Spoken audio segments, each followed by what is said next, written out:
please join me in welcoming our first speaker of the day, John Vervaeke.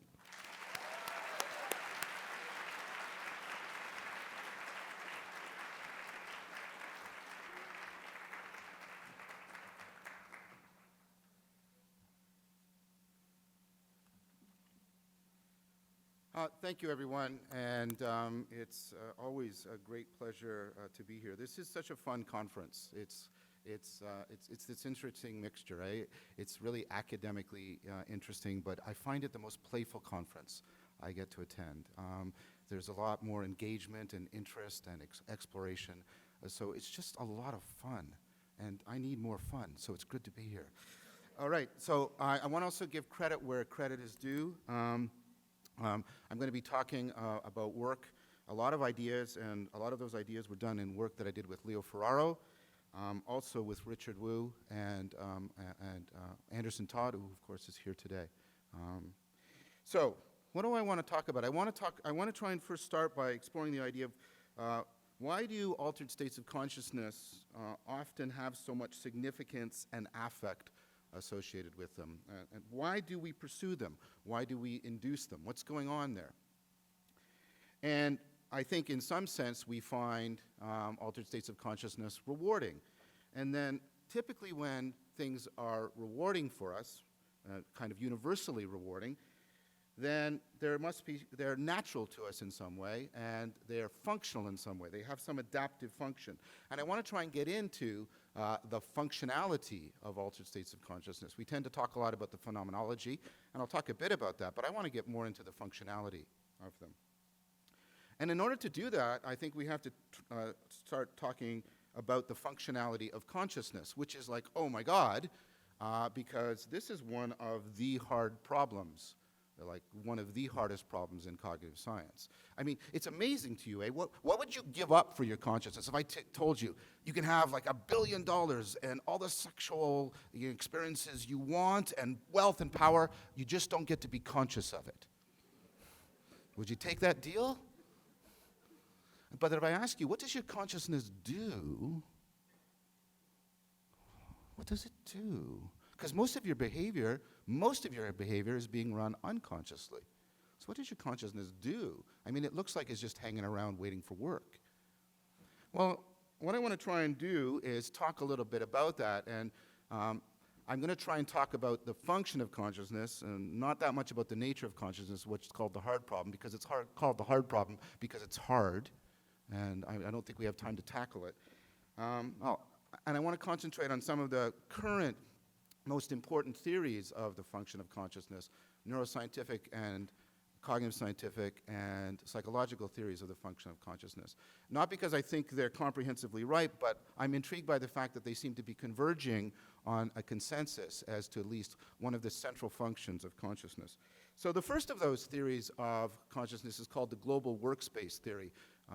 It's advocated by people like Bars or Shanahan and Bars. And the main idea is that your consciousness functions like the desktop on your computer.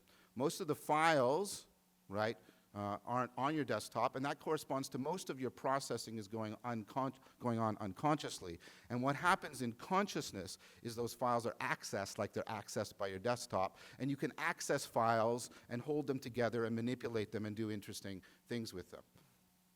And this seems to have some overlap with some psychological work, and Bars has admitted this, that's done in psychology on working memory. Working memory is that aspect of your memory where you can activate information, hold it in mind, and manipulate it, etc. Now, what's interesting is what functionality Bars attributes to this. And in an article with Shanahan, and then a later article in the Handbook on Consciousness, Bars and Shanahan and Bars argue that the main function of consciousness, why it's structured this way, is to solve the frame problem, or as Shanahan rightly argues, because he is considered to be an authority on the frame problem, the relevance problem. The issue of how we zero in on relevant information. And many of you know this is an ongoing obsession of mine. What is it? How do we do this? How do we zero in on relevant information? Of all the information available to us in the environment, all the information available to us in our minds, how do we rapidly and effectively zero in on the relevant information we need, make connections in that information that we find relevant, and then act appropriately on the basis of that information. Very, very central process, and I'll come back to that repeatedly. And the main idea is what happens is all of these processes that are going unconsciously, they all compete for access to the workspace, and that's how relevance realization occurs. I have a lot of criticisms of that, and I'm not going to go into that, but what I find intriguing is this idea that the core function of consciousness is relevance realization. Now, there is a theory that is more about the nature of consciousness. This is the integrated information theory of Tononi and others. And the basic idea here is a system is conscious the more its information is integrated. And what that means is how pieces of information, how tightly they co-vary with each other. It gets very complex and mathematical. But interestingly, when Tononi has proposed a test for how you see if a system is conscious, what he proposes is whether or not the systems can make judgments of relevancy and appropriateness. He proposes that, for example, what you do if you're testing a system for consciousness is you show it a picture of a potted plant in front of a computer or a bicycle in the sky, and if the computer can figure out that the information is, right, that irrelevant pieces of information have not been put together in a relevant or appropriate manner, and those are the terms he uses, by the way, then that's how you judge that it's not conscious. And in a more recent publication with Koch, he's even argued that consciousness seems to be functioning to do this relevance realization function. So once again, this sort of insight, this idea that what's consciousness is for. There's a developmental theory of consciousness by Clearmans called the radical plasticity hypothesis. It has a very intriguing idea behind it that we actually have to learn to be conscious. And many philosophers would be sort of irked by that, I suppose. Again, not to go into the details, what Clearmans makes clear, sorry for that pun, is that this learning process involves, right, parts of the brain learning to care about the information they're processing. And he puts a lot of those, that's the term he uses. It's the ability of a system to care about the information that it's processing that seems to be central to consciousness.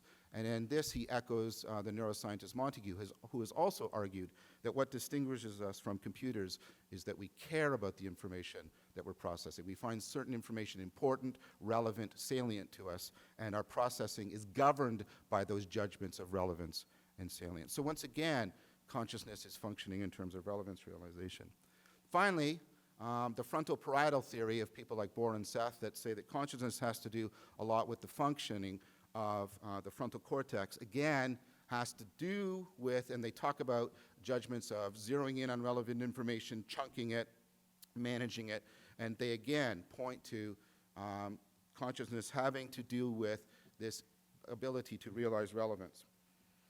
So the idea here is, and this is often how it's put in many of these authors, so there's a lot of convergence on this, is that this ability of relevance realization is central to consciousness because consciousness evolved in order to deal with complexity in the environment, novelty, ill-defined situations, because in those situations it becomes paramount that we zero in on relevant information, we connect it appropriately, we size up the situation so that we can act appropriately within it.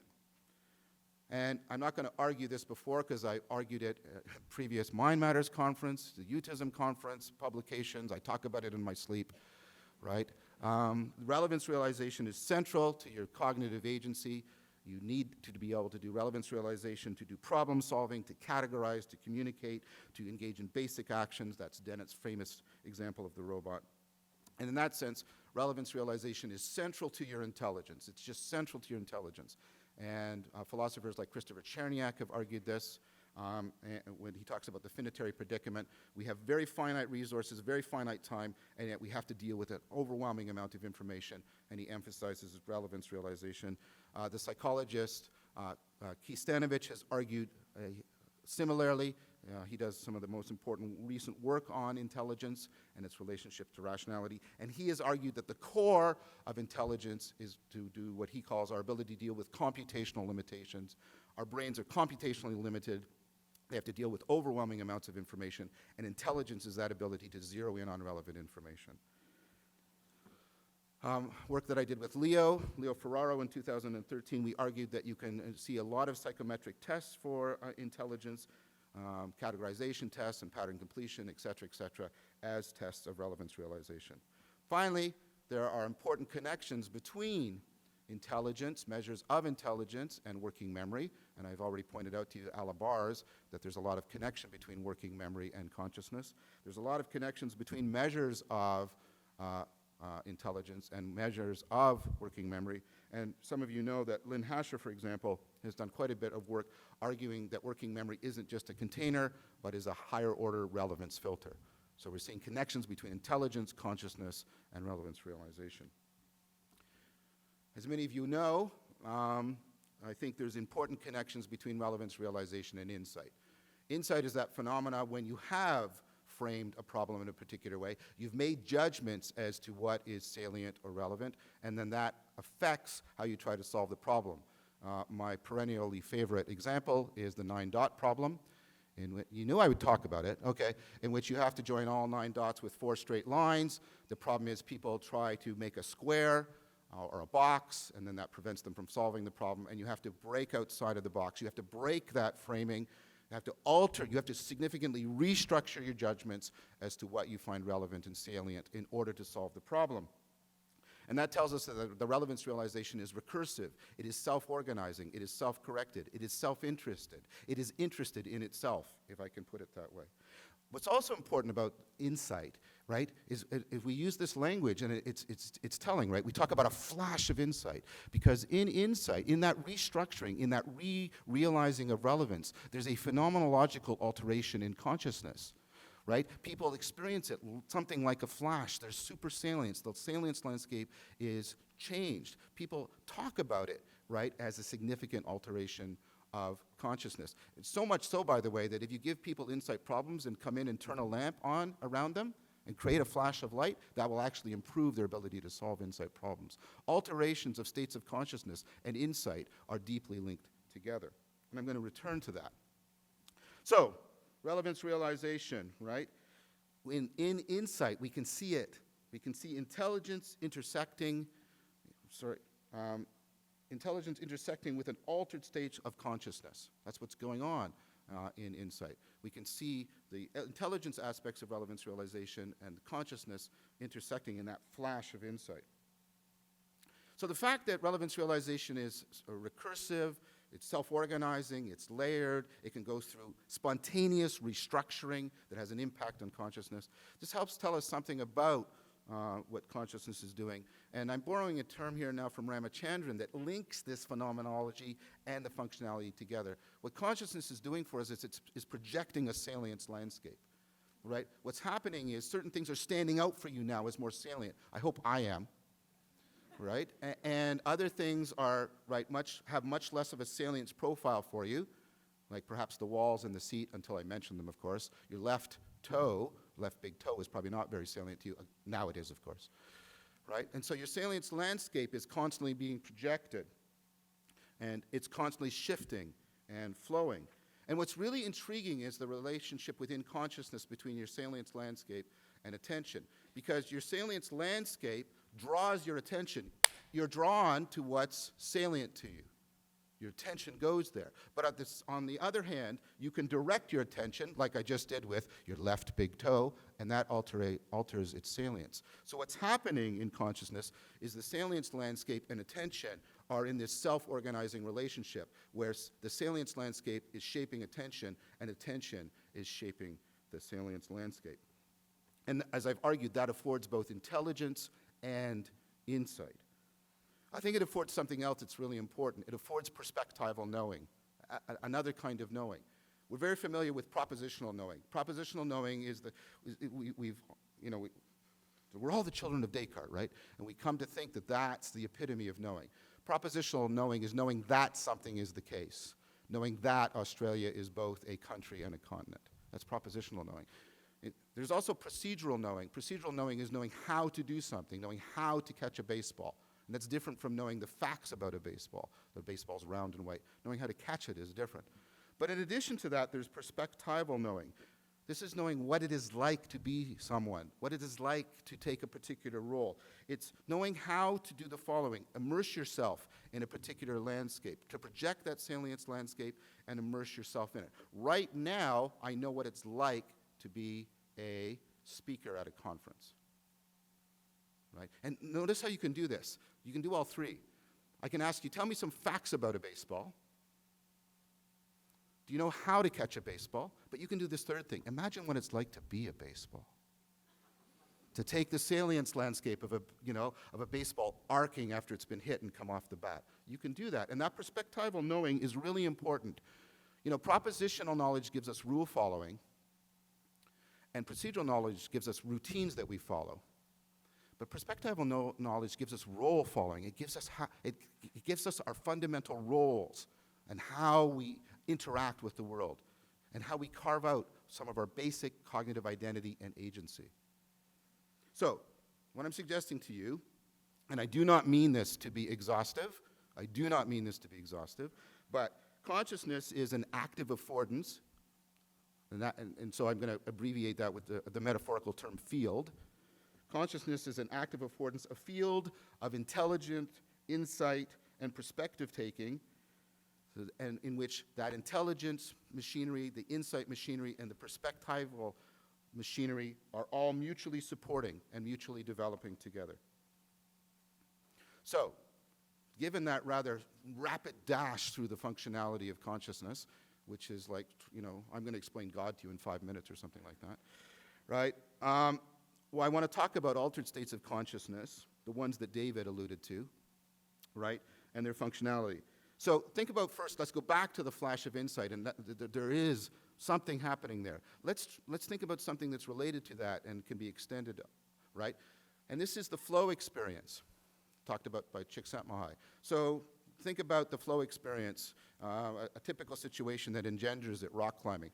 You're trying to climb up a rock, right, and you impasse, you don't know how to go forward, and you really have to restructure your salience landscape, right, and it's perspectival knowing, and then you shift, and you get to another situation, you impasse, and then you get another insight, and you break out, and then what starts to happen is those insights start to cascade. So instead of impasses, potential impasses are just experienced as challenges you're constantly overcoming, and your skills and your challenges are ratcheting each other like this, and you get into the zone, right? And you feel this paradoxical state in which you're simultaneously exerting a lot of effort, and it seems effortless. You seem at one with the environment. There's a significant distortion of time. You lose that nattering, nanny, egocentric narrative consciousness. You know that thing in your head that's, how do I look? How am I doing? How do I look? How am I doing?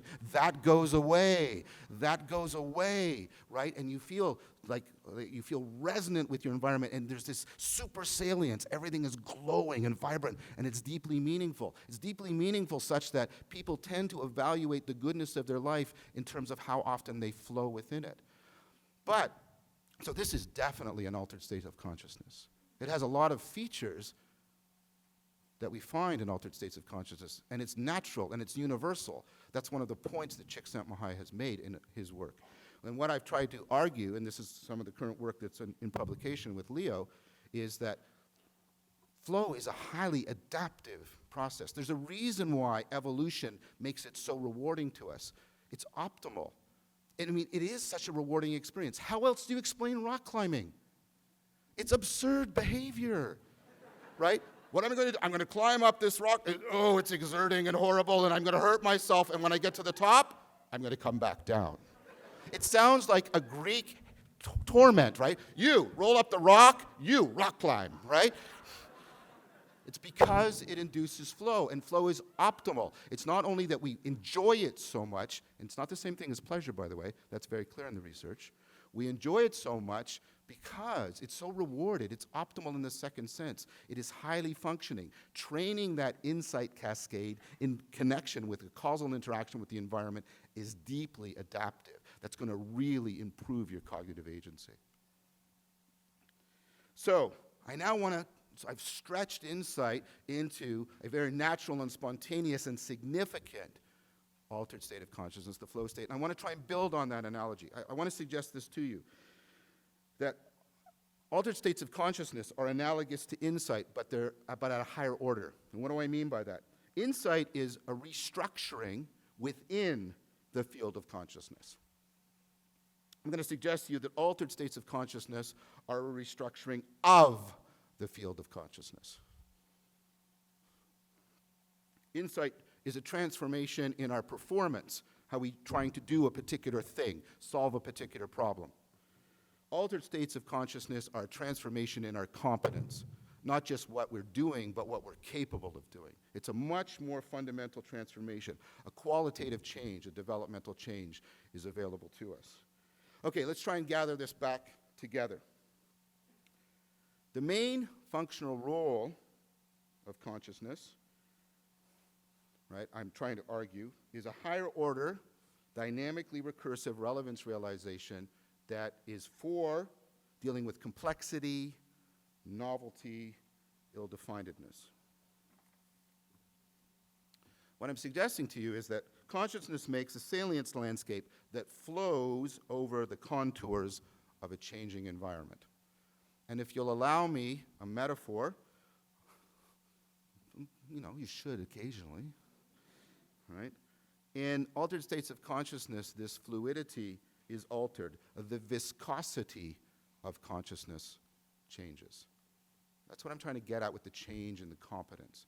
It's not that consciousness is flowing slightly differently, that its capacity for flowing is significantly altered. And as I've been trying to suggest to you, this affords a change in competence. It affords the possibility of a higher order self-correction. Insight is a moment of self-correction. The very machinery that helps you solve a problem is what has to be corrected. It's the very thing that is biasing you or misleading you so you can't solve. You have to break outside of the box in the 9-dot problem. But I'm thinking, what I'm proposing to you is that altered states of consciousness have the capacity to give us a much higher order of self-correction.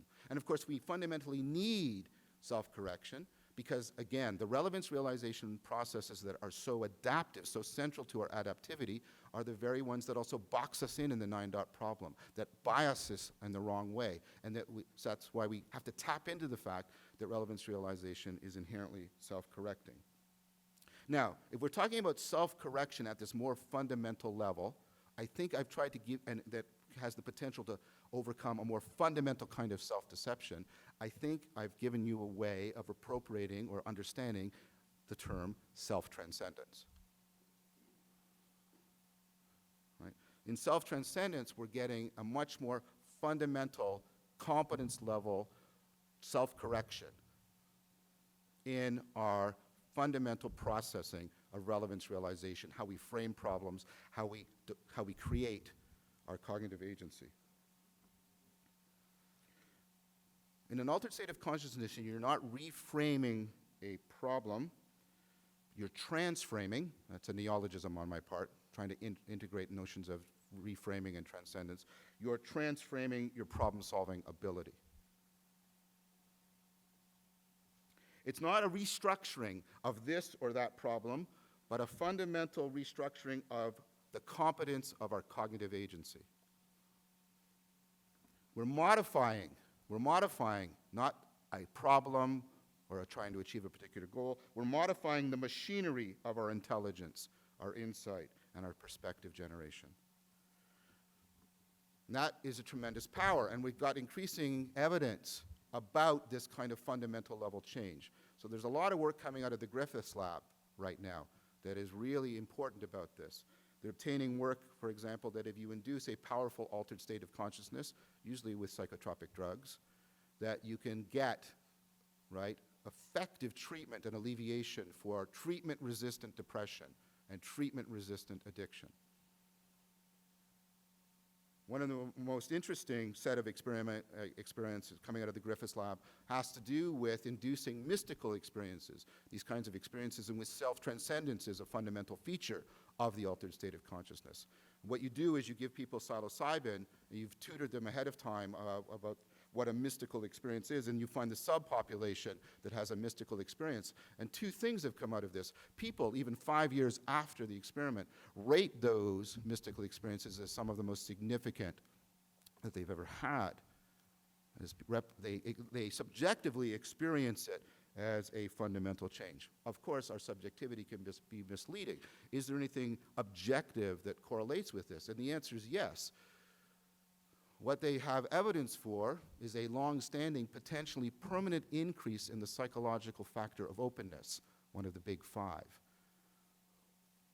That's a fundamental change at your cognitive agency. And of course, openness, Jordan is more of an expert than I am on this, but openness is really well correlated with your insight abilities, creativity, things like that. So this represents a fundamental change, not just in personality, but in your cognitive agency. That's what I'm trying to suggest to you. This is what altered states of consciousness can do for us. This is the power they have for us. Now, I want to talk a little bit more about this powerful self-transcendence, what's going on in it. And here I want to turn to the work of John Wright and the work he's done based on the really seminal work of Iris Murdoch, especially in her a little gem of a book. It's one of these little books, right?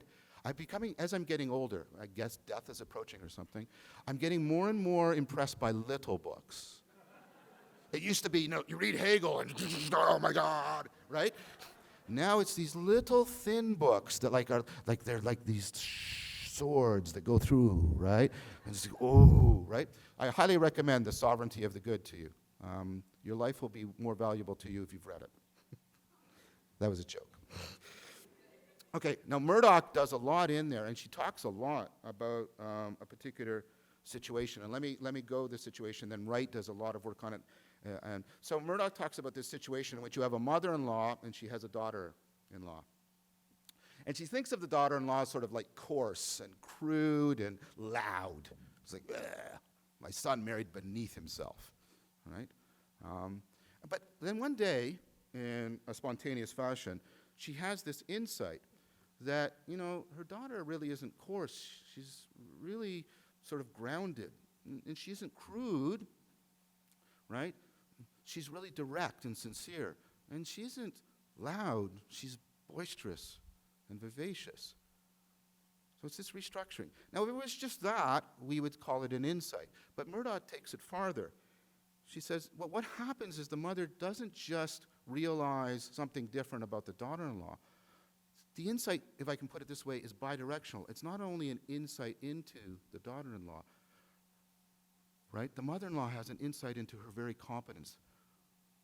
The mother-in-law realizes that the way she frames all situations needs to be transformed, needs to be called into question. Right? See, what's going on all the time in perspectival knowing is this bidirectionality, a process of co-identification. And the Stoics talked a lot about this. And I imagine you could find stuff in the Buddhists that talk a lot about this. We'd have to ask Sean, because Sean is the person that will correct any mistakes I make about Buddhist philosophy or psychology. Right? But this idea is when you're in the Salience landscape and you're projecting it and also immersing yourself in it, and it's this binding and projecting process, right? You're always assigning and assuming identities. That's what it is to take a role. I'm assigning identities to you, and I'm assuming an identity. I'm doing it with objects, right? This is a tool that I'm using, and I have a particular identity. We're always assigning and assuming identities within this perspectival knowing. And there's a possibility of insights that, because they go to the core, the fundamental machinery of this perspectival knowing, that they have the capacity to generate this bidirectional insight. It's not just that we're changing a particular frame, we're changing fundamentally our framing. We're changing our existential mode. We're changing how we project and, interject, how we assign and assume identities. And that whole process, that fundamental change in how we identify and take up our cognitive agency, it's called by John Wright sensibility transcendence. It's a sensibility transcendence. You're overcoming egocentrism. You're getting more objective, not in the epistemic sense, of a better abstract theory.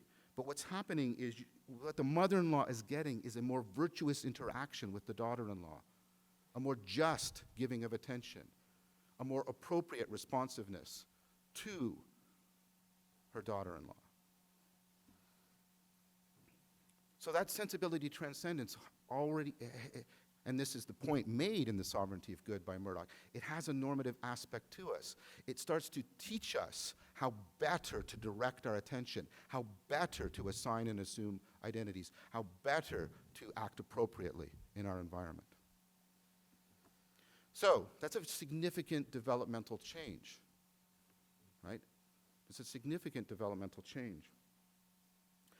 So, we know from the work of Carol Dweck and others that how you appropriate, how you identify with your cognitive machinery has a significant impact on your cognitive performance, your cognitive abilities. If I get you to believe that your intelligence is a fixed trait, that's a fixed thing, you will tend to avoid challenging problems. You will tend to go into image management. You will tend to avoid error, because if intelligence is a fixed trait, error means that there's a part of you, a fixed part of you that is defective. And I can do that. I can prime that in you. And this is what Dweck work shows, just by how I praise you. If I tell you, you're really smart, it tends to make you identify with your intelligence in a fixed manner, and then your cognitive performance radically changes. But if I convince you that your intelligence is a malleable trait, then you will do the opposite. You will pursue learning experiences. Error doesn't mean you're defective. Error just means you have to change your strategies. You have to acquire more skills. You will pursue harder problems rather than seeking out easier problems, because you don't identify with success, right, as the main marker of your cognitive agency, the main marker of your intelligence. You identify learning as the main marker of your cognitive agency, the main marker of your intelligence. So this identification process is fundamental and profound. And so ACCs, altered states of consciousness, I should say, have this capacity to radically transform that. They have the ability, they can function to accelerate and to optimize the development of our intelligence, our insight, and transform our perspective taking into sensibility transcendence. They have that capacity, enhancing insight, enhancing intelligence, transforming perspective taking into sensibility transcendence. Put those all together, they're mutually, right, being integrated together in one functional state of consciousness. That's in short to say that altered states of consciousness have the capacity to promote the development of wisdom. Like, wisdom isn't the same thing as knowledge in the sense of, I know this or that. It's not the possession of a theory. It's having perspectival knowing that is capable of self-transcendence, capable of that radical self-correction, that enhances our insight, enhances our intelligence. We get better at zeroing in on what really matters and acting really appropriately towards it. That's the key of wisdom. But of course, and this is the way reality is organized, right? Because altered states of consciousness have such promise, they bring with them tremendous peril. Because as I've argued, the very processes that make you so adaptive are the very same ones that make you subjected to self-deception. It's the relevant realization machinery that makes you so intelligent that also box you in the 9-dot problem. And altered states of consciousness bring a greater risk with them because of that. I mean, in altered states of consciousness, at times you're uncoupling that salience landscape from the rational pursuit of the truth. And I'll come back to what I mean by that in a couple of minutes. But what I want to zero in on is a very important phenomena that has been discussed. Now, famously so by Harry Frankfurt. I'm sorry, I have to use this word. The essay was entitled On Bullshit. And I think this is one of the most important philosophical works in the last 20 years. Okay? It's again, by the way, a little book. Okay? So, Frankfurt is really interested in figuring out what bullshit is because we seem to be accruing more and more of it. And what he does is he distinguishes between bullshitting and lying. Now, I think bullshitting and lying are on a continuum, and he presents them as a little bit more dichotomous than they are. But talking about the poles is a good way of understanding a continuum. So I won't get into a critique of him there, I'll just follow up. And what Frankfurt argues is that the bullshit artist, it's an interesting term, eh? Bullshit artist. Why isn't a bullshit carpenter? Anyways, okay? So, right, is different from the liar. Because the liar is trying to manipulate your behavior by relying on your commitment to the truth. That the fact that the truth can change your behavior. The liar tries to get you to believe something is true, and that is how your behavior will change, because one of the things that changes your behavior is your belief that something is true. Truth is a cognitive norm for people.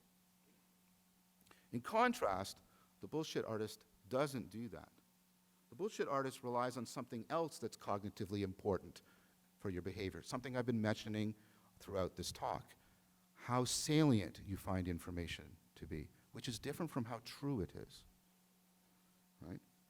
What the bullshit artist does is uncouple the salience machinery from the truth commitment machinery. So my favorite example of this, and I've used it before, is from an episode of The Simpsons. Back when I watched it, does anybody still, it's on TV, but nobody claims to watch it anymore. It's a very mysterious cultural phenomenon. But back, there's a, and this has become somewhat famous as an example of bullshit, there's an alien giving a speech, Kang, and he's running for political office in the United States.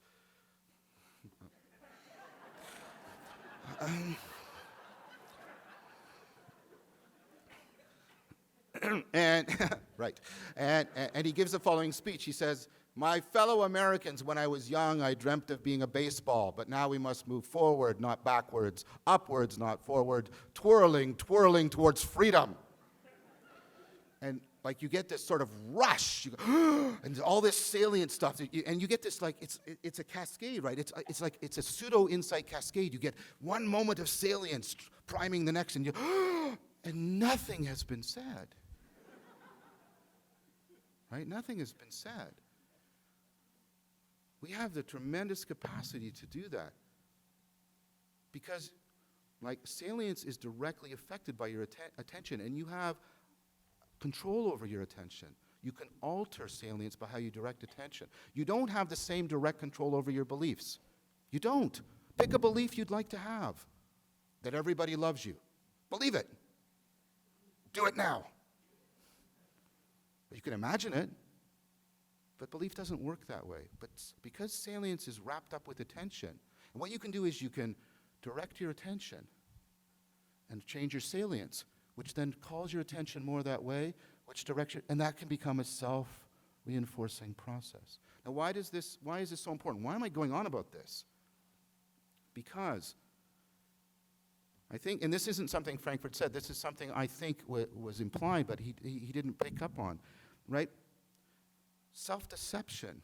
We try to understand, we use metaphors of lying to yourself to explain self-deception. He's lying to himself. She's lying. You can't lie to yourself.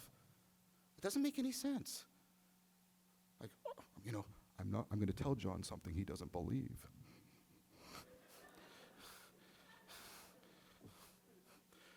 And that's because belief is not a direct action.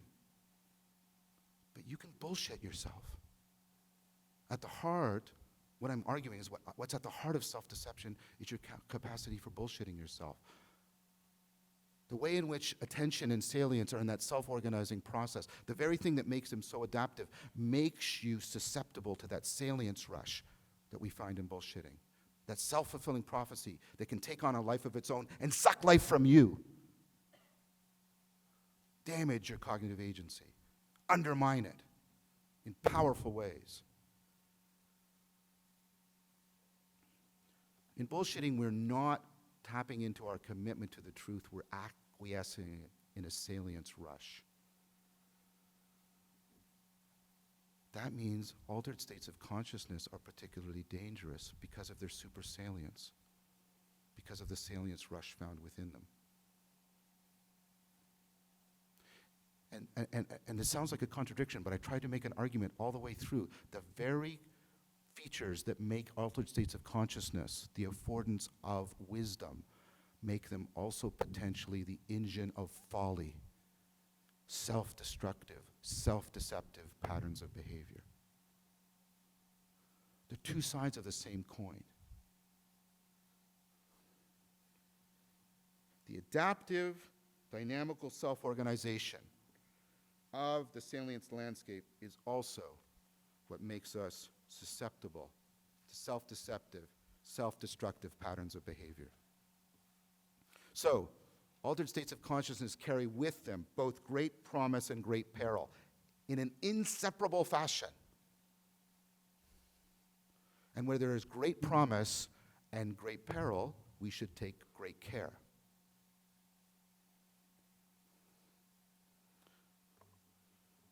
Okay? What I'm suggesting to you is that altered states of consciousness should be pursued in a way that increases the reward and minimizes the risk factors. They should be pursued in a way that justifies the risk of altering our state of consciousness, and that gives us the cognitive ability to cut through bullshit. And what I want to suggest to you is, of course, wisdom gives us all three of those. Wisdom is about trying to alter your behavior so that you increase reward and reduce risk. And what better justifies risk than wisdom?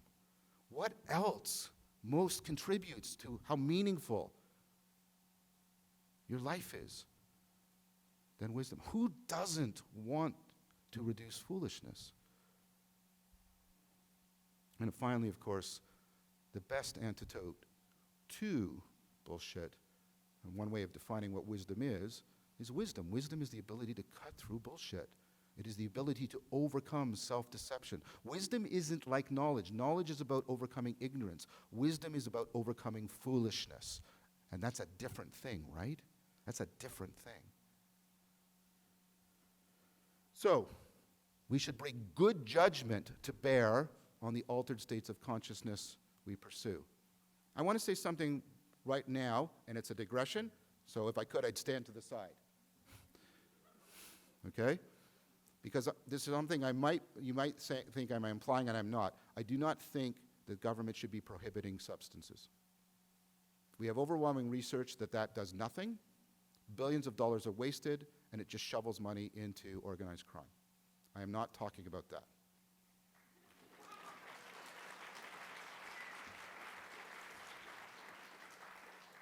But that doesn't mean that we should not deeply and philosophically discuss the normative structures in which we are pursuing altered states of consciousness. The fact that it shouldn't be part of the legal domain does not remove it. In fact, it makes it more paramount that we put it back into the ethical domain. So we should judge altered states of consciousness in terms of their ethical, epistemic, and existential fruits.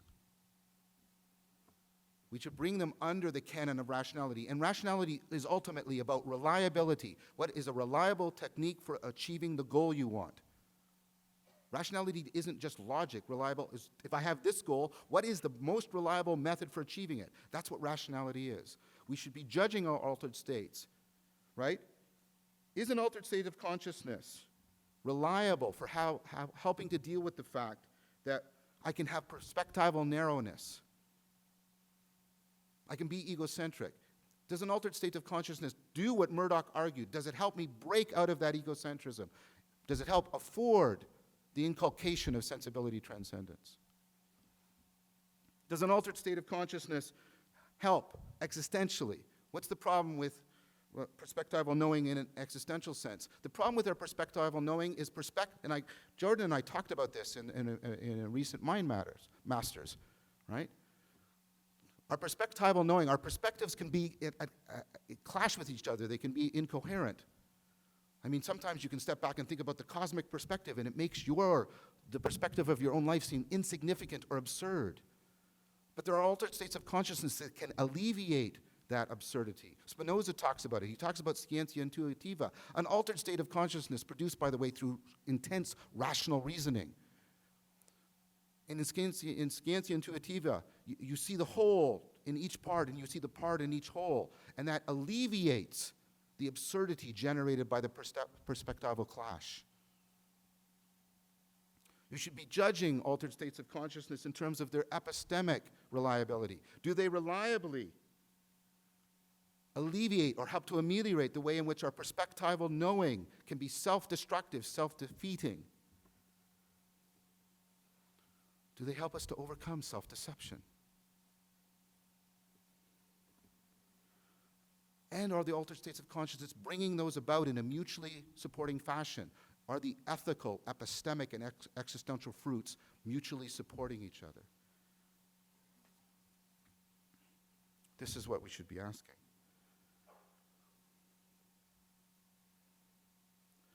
So, I mean, and Dennis is going to talk a lot more about this, I imagine, but I've been reading people like Winckelmann and Lewis Williams and Matt Rossano. I got to meet Matt Rossano at the UTISM last 2015 or 2014 on the cognitive science of religion.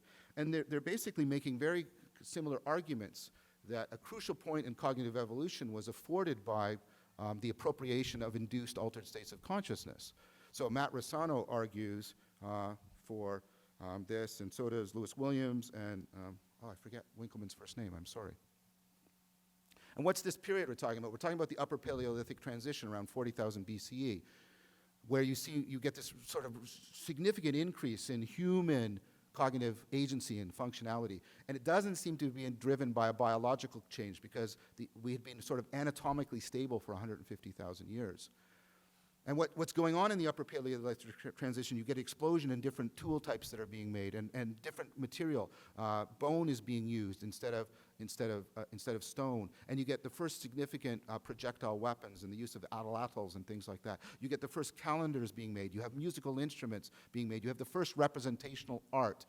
Right? There's some earlier stuff that's non-representational, but you have representational art, you have sculpture, you have the famous cave paintings. And all of this is going on. And what Lewis Williams and Winckelmann and Rossano argue is what was driving that was shamanic practices, the ability to induce an altered state of consciousness that affords a terrific advancement in human cognitive evolution. Winckelmann argues that when you're in the shamanic, and he's done a lot of work in existing shamanic, he's an anthropologist, right?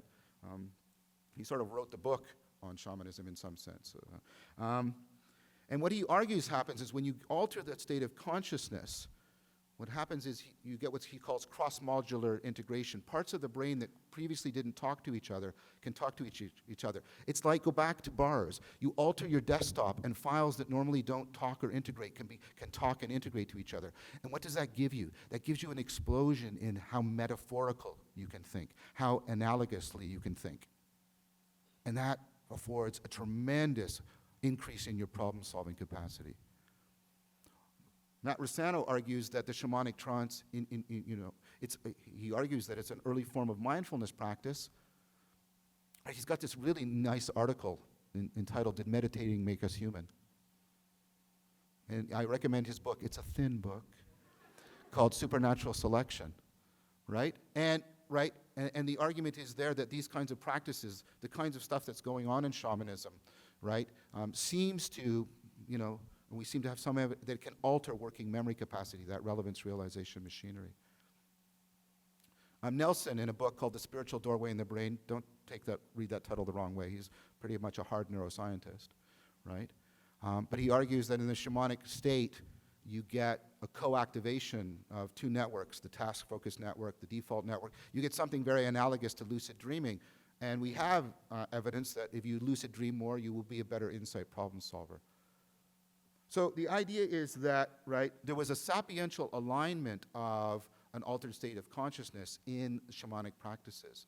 They were basically being appropriated precisely because of the huge increase in our cognitive agency that was being afforded. And that's what was helping to drive, there's other things driving it, but that's what was helping to drive the cognitive evolution we see happening in the Upper Paleolithic Transition.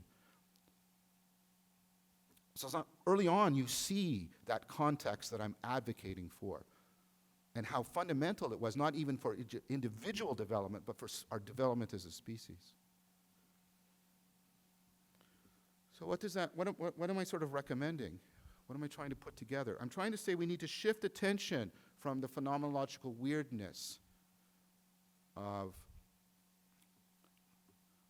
altered states of consciousness, which has tended to be what we're focusing on.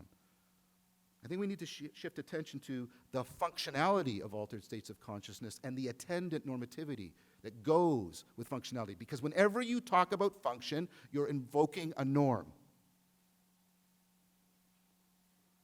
We need to shift from the salience of those states to their sapience. We have to give up, I think, on romantic projects of trying to construct alternative metaphysics. I think that is a misframing of the wisdom available in altered states of consciousness as a kind of pseudo-knowledge, which I think is a mistake. It's a category mistake. I don't believe in the shamanic metaphysics that came out of the Upper Paleolithic Transition. I don't believe in the three-tiered world, an underworld, a middle world, an overworld. And we have some representations going back about 15,000 years. That's a really old world. I don't think it's true. I don't think it's scientifically true. But the wisdom that was afforded in the shamanic practice is apparent from the cognitive evolution that occurred. Now, what does that mean when we're talking about, right, this normative structure, this sapiential alignment? What does that mean? Well, I think it puts us into a horrible problem. Sorry. What I'm saying is we need committed communities to safeguard that we're getting the good ethical, existential, and epistemic fruits. Now, typically, that's been done by religion. That's been done by religion. The problem for most of us is that we are post-religious. I would identify myself in although I have a strong interaction with Buddhism, I would identify myself as post-religious. The problem is, right, we've tried secular alternatives, and I talked about this in the Mind Masters discussion I had with Dan. We've tried secular alternatives to religion. The 20th century is drenched in the blood of those secular alternatives. But of course, without committed communities, we tend to pursue alternative states of consciousness in a fragmented, fruitless, and frivolous fashion, in which the risks outweigh the rewards, and wisdom is not being cultivated. See, this is a hard problem. I mean, this is what Nietzsche was on about with the madman running into the marketplace. He wasn't arguing with religious believers. He was arguing with atheists when he talked about the death of God. He said, you don't understand the deep functionality of religion. You don't understand how to replace it. That's what the death of God means. It doesn't mean that Richard Dawkins is correct. It means that Richard Dawkins hasn't got it. He doesn't get the problem.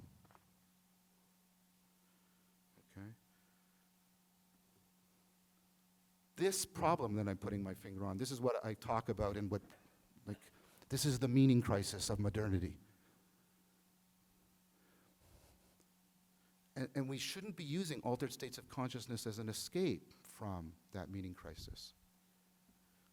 We should be resolutely confronting the meaning crisis so that we can come up with normative frameworks, committed communities that allow us to reclaim the functionality of altered states of consciousness, to redeem their power, their capacity for bringing wisdom and meaning into our lives. Thank you very much for your time.